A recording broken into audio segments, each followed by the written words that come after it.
Assalamualaikum warahmatullahi wabarakatuh.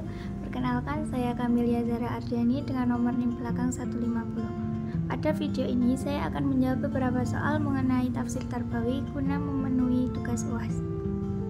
Soal yang pertama, bagaimana Anda mengevaluasi efektivitas tafsir Tarbawi dalam rangka meningkatkan pemahaman dan pengamalan ajaran Islam pada murid? Efektivitas tafsir Tarbawi dalam meningkatkan pemahaman dan pengamalan ajaran Islam dapat dievaluasi dengan beberapa aspek. Yang pertama, pemahaman Al-Quran secara mendalam. Tafsir Tarbawi membantu murid memahami ayat Al-Quran bukan hanya secara teks, tetapi juga sebagai pedoman hidup yang membentuk karakter dan moral Islami. Yang kedua, peningkatan karakter dan moral. Melalui tafsir ini, murid belajar nilai etika, kesabaran, dan amar ma'ruf nahi munkar, sehingga ajaran Islam lebih nyata dalam sikap dan perilaku sehari-hari. Yang ketiga, metode pembelajaran yang efektif.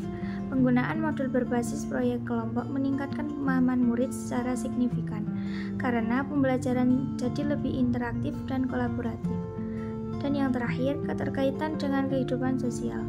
Tafsir Tarbawi mendorong murid aktif berkontribusi sosial, membuat ajaran Islam terasa hidup dan aplikatif dalam masyarakat. Kesimpulannya, tafsir Tarbawi efektif karena menggabungkan pemahaman mendalam, pembentukan karakter, metode pembelajaran yang menarik, dan relevansi sosial. Ini menjadikan ajaran Islam mudah dipahami dan diamalkan dalam kehidupan sehari-hari seorang murid. Salah satu contoh sederhana bagaimana tafsir Tarbawi bisa meningkatkan pemahaman dan pengamalan ajaran Islam pada murid yaitu pada Quran Surat Ar-Ra'd ayat 11. Yang artinya sesungguhnya Allah tidak mengubah keadaan suatu kaum sebelum mereka mengubah keadaan diri mereka sendiri. Tafsir Tarbawinya yaitu murid diajak memahami bahwa ayat ini mengajarkan pentingnya usaha dan perubahan diri sebagai langkah awal memperbaiki kehidupan. Tidak cukup hanya berharap, tetapi aktif berusaha menjadi pribadi yang lebih baik. Pengamalannya dalam pembelajaran, murid membuat proyek kelompok untuk meningkatkan kebersihan kelas atau membantu teman yang kesulitan belajar. Dengan begitu, mereka belajar bertanggung jawab, bekerja sama, dan mengamalkan nilai Islam secara nyata.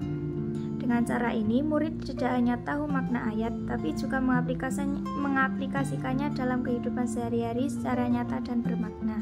Soal yang kedua yaitu, apakah tantangan dan peluang dalam menggunakan teknologi digital dalam tafsir Tarbawi dan bagaimana Anda mengaplikasikannya dalam proses pembelajaran?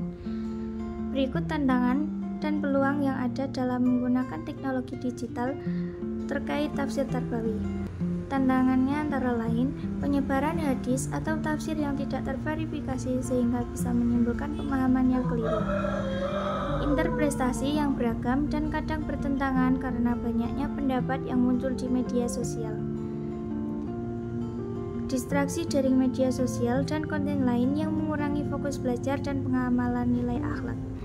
Peluangnya yaitu akses mudah dan cepat ke berbagai tafsir dan hadis dari berbagai sumber, termasuk aplikasi dan situs tafsir digital. Pembelajaran yang lebih interaktif dan menarik dengan multimedia seperti video, audio, dan forum diskusi online. Kemampuan belajar mandiri kapan saja dan di mana saja tanpa batasan ruang dan waktu. Dalam proses pembelajaran, teknologi digital dalam tafsir Tarbawi dapat diaplikasikan dengan cara menggunakan aplikasi tafsir Al-Quran digital yang menyediakan terjemahan, tafsir klasik dan kontemporer, serta fitur pencarian ayat, mengikuti webinar dan kelas online yang diadakan oleh ulama atau ahli tafsir untuk mendapatkan penjelasan yang terpercaya, memanfaatkan media sosial sebagai forum diskusi untuk bertukar pemahaman dan memperdalam ilmu tafsir secara interaktif. Yang terakhir, menggunakan video tutorial dan rekaman suara untuk memperbaiki bacaan dan pemahaman Al-Quran secara lebih menarik dan efektif. Dengan pendekatan ini, pembelajaran tafsir Tarbawi menjadi lebih mudah dipahami, fleksibel, dan sesuai dengan perkembangan zaman. Namun tetap harus disertai sikap kritis untuk memastikan keaslian dan kebenaran sumbernya. Soal yang ketiga yaitu jelaskan maksud dari teks kitab tafsir Al-Maraghi yang menafsirkan surat Al-Imran ayat 164. Bismillahirrahmanirrahim. Laqad manallahu 'alal mu'minin